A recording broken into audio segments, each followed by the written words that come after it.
जय हिंद। इस वीडियो में हम किसी संख्या का गुणनखंड करना सीखेंगे। उभयनिष्ठ गुणनखंड और अभाज्य गुणनखंड सीखेंगे। देखिए, संख्या का गुणनखंड करना, उभयनिष्ठ गुणनखंड और अभाज्य गुणनखंड करना हम सीखेंगे। ठीक, देखिए संख्या का गुणनखंड, जैसे हमने संख्या ले लिया जो है 8। अब इसका क्या करना है? गुणनखंड करना है। गुणनखंड मतलब 8 जो है इस 8 में किन संख्याओं का भाग जाएगा? 8 में 1 भाग चला जाएगा, 8 में 2 का भाग जाएगा, 4 का भाग जाएगा और 8 का। इसका मतलब समझ आया? 8 में जितने भी संख्याओं का भाग जाएगा वह 8 की गुणनखंड कहलाएंगी। 8 को विभाजित करने वाली संख्याएं 8 की गुणनखंड कहलाएंगी। संख्या हम 40 ले लिए, 40 में भाग 1 का जाएगा, 2 का, 4, 5, 8, 10, 20 और 40। इन सभी संख्याओं का भाग 40 में पूरा चला जाएगा। फिर हमने लिए संख्या 56, 56 में भाग 1 का जाएगा, 2 का, 4 का भाग पूरा जाएगा, 7 का, 8 का भाग जाएगा, 14 का, 28 और 56। 56 की गुणनखंड क्या होगा? 1, 2, 4, 7, 8, 14, 28 और 56। ठीक, ये क्या होंगे? 14 का गुणनखंड है।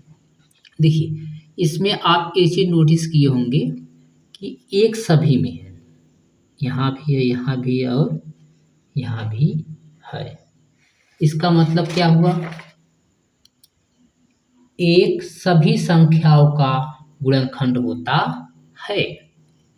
फिर देखिए, यहाँ 8 है, यहाँ 8 है और यहाँ 8 है, यहाँ 8 है, यहाँ भी है, 40 है और यहाँ 56 है। इससे क्या स्पष्ट हो रहा है? प्रत्येक संख्या स्वयं का गुणनखंड होता है। 8 40 का जो है स्वयं 40 एक गुणनखंड है। इससे एक चीज और स्पष्ट हो रहा है, एक सभी संख्याओं का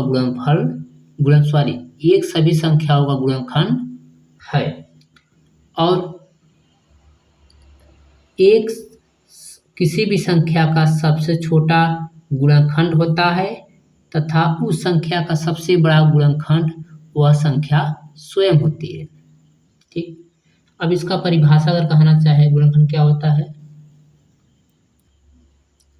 किसी भी संख्या को जितनी भी संख्याएं विभाजित करती है वह सभी संख्याएं उस संख्या की गुणनखंड कहलाती है। 1, 2, 4, 8 क्या है? 8 को पूरा विभाजित कर रही है, ये 1, 2, 4, 8 का गुणनखंड कहलाएगी। ठीक, अब गुणनखंड सीमित होता है। 8 गुणनखंड जो है 1, 2, 4, 8 ही होगा, इससे ज़्यादा और कोई संख्याएं नहीं हो सकता। 40 गुणनखंड यही है, इससे ज़्यादा गुणनखंड नहीं हो सकता। अब जो है हम उभयनिष्ठ गुणनखंड पर चर्चा करेंगे। उभयनिष्ठ गुणनखंड 12 और 15 का उभयनिष्ठ गुणनखंड हमें बताना है। संख्या क्या है? 12 है और 15 है। इसका गुणनखंड करेंगे 1, 2, 3, 4, 6 और 12। 15 का 1, 3, 5, 15। ठीक, अब देखिए इन सब में क्या मिल रहा है, एक यहाँ है, यहाँ भी है, यह उभयनिष्ठ गुणनखंड है। 3 है, 3 है, और कुछ मिल रहा है, नहीं मिल रहा है। तो हमारा क्या हो जाएगा, 1 3 जो है संख्या 12 और 15 का उभयनिष्ठ गुणनखंड है। तो यहाँ लिखेंगे अतः 12 और 15 का उभयनिष्ठ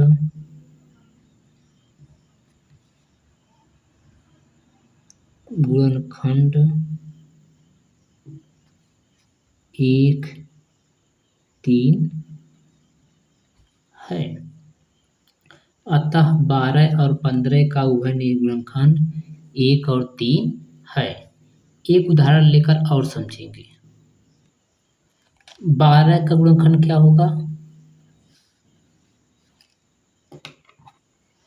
1 2 3 4 6 और 12। 24 का गुणनखंड 1 2 3 4 6 8 12 24। 36 का 1 2 3 4 6 9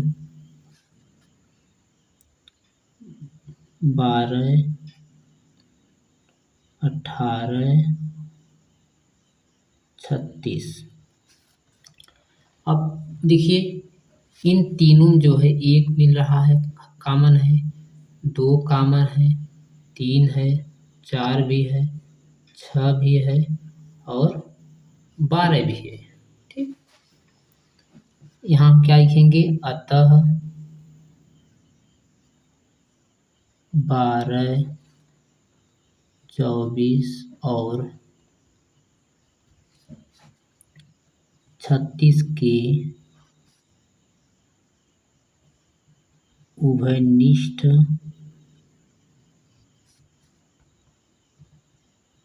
गुणनखंड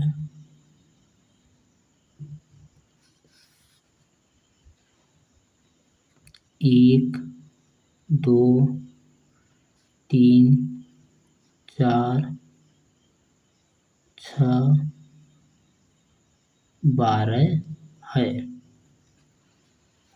देखिए यही क्या है, उभयनिष्ठ गुणनखंड है। यह हम उम्मीद करते हैं आपको बहुत अच्छे समझ आ गया होगा। अब जो है हम अभाज्य गुणनखंड करना बताएंगे। अभाज्य गुणनखंड करना अब हम सीखेंगे।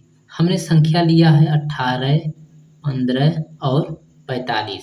इसका हम क्या करेंगे, अभाज्य गुणनखंड करेंगे। पहले यह जान लीजिए अभाज्य संख्याएं क्या होता है। जब अभाज्य संख्या हम जान लेंगे तो उस संख्या से इसमें भाग देकर जो है हम अभाज्य गुणनखंड इसका निकालेंगे। देखिए अभाज्य संख्या वे कहलाती है जो एक और स्वयं के अलावा किसी और से न कटे। ठीक, कैसे संख्याएं, जैसे अभी ले लीजिए 2 क्या है, 1 और 2 के अलावा किसी और संख्या से नहीं कटेगा। 3 ले लिए, 5 7 11 13 अनंत तक जाएंगी संख्याएं। ये सब संख्याएं क्या है, ये सब सभी संख्याएं ऐसी संख्याएं हैं जो एक और स्वयं के अलावा किसी और से नहीं कटेंगी। ठीक, ये सब कैसी संख्या कहलाएंगी, अभाज्य संख्याएं कहलाएंगी। देखिए जब हम 2 से भाग इसमें देंगे कितनी बार जाएगा, 2 को भाग देंगे 9 बार। 9 को अभाज्य संख्या 3 से काटेंगे, 3 गुणे 3 आएगा। देखिए अगर आपको यह नहीं करने आ रहा है तो हम सिंपल तरीके बताएंगे। जैसे 15 ले लीजिए, ऐसे लिखा करिए, 3 से भाग जाएगा इसमें पूरा, 3 5 15। देखिए ऐसे काट लिया करिए। फिर यहाँ पर लिखा करिए 3 गुणे 5। देखो ये क्या है, भाग विधि है, भाग विधि से गुणनखंड करना। यह जो हमने बताया आपको, यह क्या है, भाग विधि से गुणनखंड करना। ठीक, अब 45 हो गया, यहाँ 45 लिखेंगे। 45 क्या करेंगे, हम काटेंगे। देखिए 2 से तो नहीं कटेगा, 2 से कितनी संख्याएं कटती है, कैसे पहचानेंगे।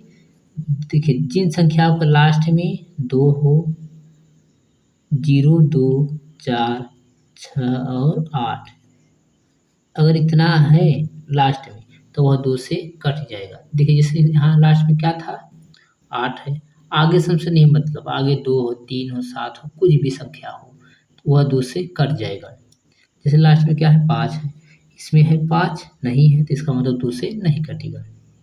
3 से चेक करने का बहुत सरल तरीका है, इन दोनों को जोड़ दिया करिए, 5 और 4 को जोड़ेंगे हम 9। 9 क्या है, 3 के पहाड़ा में आएगा, इसका मतलब यह संख्या 3 से कट जाएगा। यहाँ 3 रखेंगे, अब 3 से भाग देंगे, 3 एक कम 3, एक इधर से शेष बचा, इधर आ गया 15 हो गया, 3 बचे 15। अब देखिए फिर 3 काटेंगे, 3 बचे 15, 5 एक कम 5।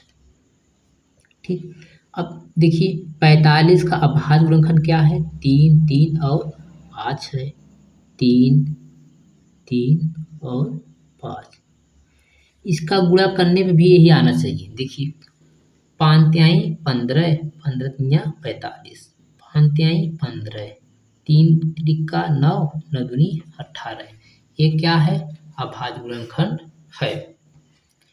अब देखिए इस हम संख्या ले लिए जो है, जैसे आपके अभी 144। अब क्या करना है, इसका अभाज्य गुणनखंड करना है। तब इसके लिए हमें भाग विधि में बहुत सरल होता है।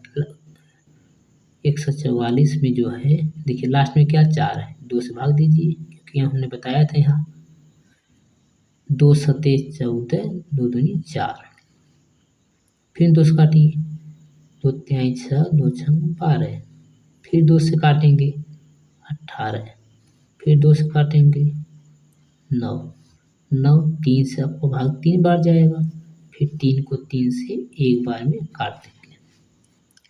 यही क्या है, 2, 2, 2, 2, 3, 3 अभाज्य गुणनखंड है किसका, 145 का।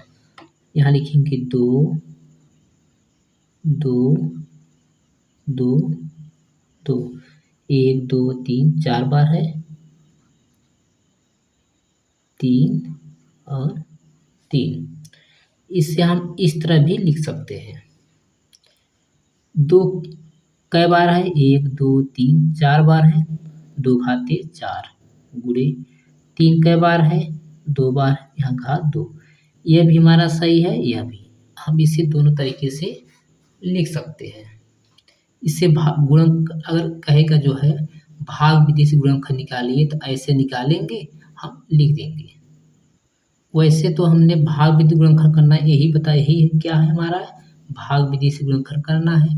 लेकिन हम 1-2 सवाल लेकर समझ भी लेंगे। जैसे हमने ले लिया जो है आपका 30, इससे हमें करना है गुणनखंड किस विधि से, भाग विधि से।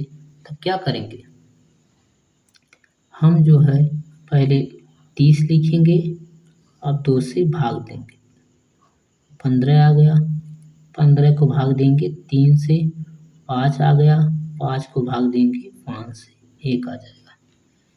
अब यही हम लिख देंगे 2 गुणे 3 गुणे 5। अगर ऐसे कहेगा तो भी हम ऐसे लिखेंगे, यहाँ करेंगे और यहाँ लिख देंगे। ठीक, वही चीज़ जो हम यहाँ पर बताए हुए हैं आपको, इस तरह यहाँ और यहाँ, वही हमारा यह भी है। ठीक, अगर भाग विधि से करेगा तो हम ऐसे यहाँ करेंगे, भाग विधि दिखाएंगे और यहाँ लिख देंगे। अब जो है हम आपको मिलेंगे अगले वीडियो में। मैथ आपको अच्छे से तभी आएगा, आप प्रॉपर ढंग से नोट्स बनाइए और जो है उसका बार बार रिवीजन करिए। और यूट्यूब पे जो है आप केवल प्रयास करिए किसी चीज़ को एक ही बार पढ़ने के लिए, बार बार उसे पढ़ने से आप बचें, क्योंकि आपका समय ज़्यादा जाएगा। इसलिए जो है आप इस चीज़ को अच्छे से पढ़ लीजिए, उसका नोट्स प्रॉपर बनाइए, उसे जो है अच्छे से पढ़िए। अब हम मिलेंगे आपको अगले वीडियो में। जय हिंद, जय भारत।